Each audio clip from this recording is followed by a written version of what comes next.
Assalamualaikum warahmatullahi wabarakatuh. Salam dan bahagia. Perkenalkan, nama saya Novanda Bella Mersita dengan NIM 2019007061. Prodi Pendidikan Vokasional Kesejahteraan Keluarga. Kelas Membatik 3D. Pada video ini saya akan membahas tentang kain tradisional yang berasal dari Yogyakarta, yaitu tenun lurik. Kain tenun lurik diperkirakan sudah ada sejak 3000 tahun silam. Kata lurik atau lorek sendiri diambil dari bahasa Jawa yang berarti lajur, lurus, belang, atau garis pola. Garis-garis ini mencerminkan kehidupan yang sederhana yang dianut oleh masyarakat setempat. Kain tenun lurik pada dasarnya memiliki 3 motif dasar, yaitu motif lajur dengan corak garis-garis panjang searah dengan helai kain, motif pakan malang yang memiliki garis lebar, dan motif cacah dengan corak kecil-kecil. Untuk sejarahnya sendiri, keberadaan dari kain tenun lurik ini sangat berkaitan dengan jejak sejarah dari Kerajaan Indonesia.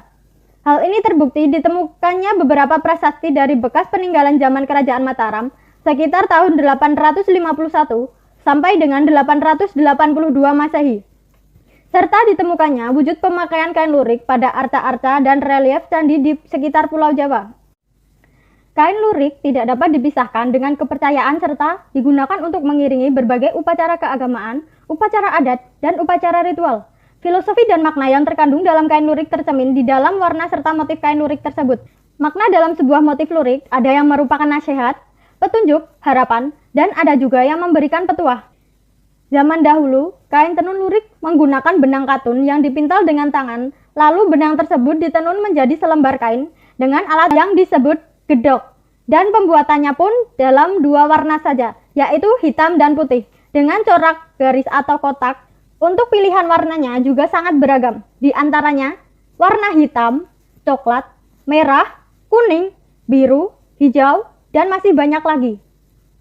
Kain tenun ini terbilang sangat unik daripada jenis tenun lainnya, karena tampilan corak motif yang mudah, simple, dan berwarna, sehingga sangat diminati oleh banyak kalangan masyarakat. Saat ini, kain tenun lurik diproduksi dengan menggunakan alat tenun yang bukan mesin atau biasanya disebut ATBM. Alat ini lebih modern dan dapat menghasilkan lebih panjang dan lebar. Adapun proses pembuatan kain lurik, tahap pertama diawali dengan proses pencelupan warna atau pewarnaan benang untuk dijadikan motif. Pewarna benang yang digunakan adalah pewarna kimia dan pewarna alami.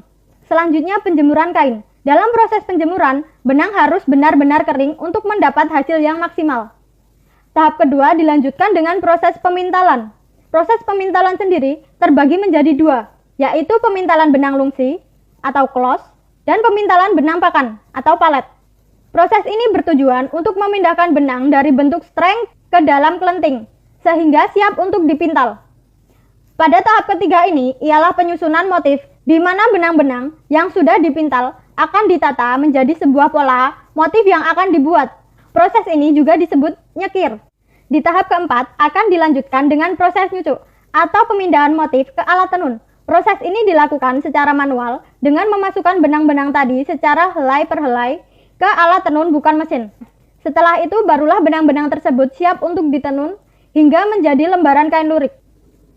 Contoh penggunaan kain lurik adalah digunakan pada busana peranakan berupa kain lurik berwarna biru tua dan hitam dengan kombinasi corak garis berjumlah 3 dan 4 atau disebut telupat, yang diartikan dengan ungkapan kaweluh minangka pepat. Artinya, para abdi dalam itu dipersaudarakan dengan sesama serta didekatkan dan dianggap sebagai bagian tak terpisahkan dari Keraton Yogyakarta. Selain itu, dengan semakin berkembangnya zaman, kini kain lurik dapat dijadikan pelengkap dalam fashion, interior, dompet, tas, sandal, topi, sarung bantal, atau taplak meja.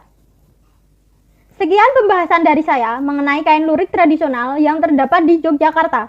Mohon maaf jika ada salah kata dan kekurangan dalam pembuatan video ini. Wabillahi taufik walhidayah. Wassalamualaikum warahmatullahi wabarakatuh. Salam.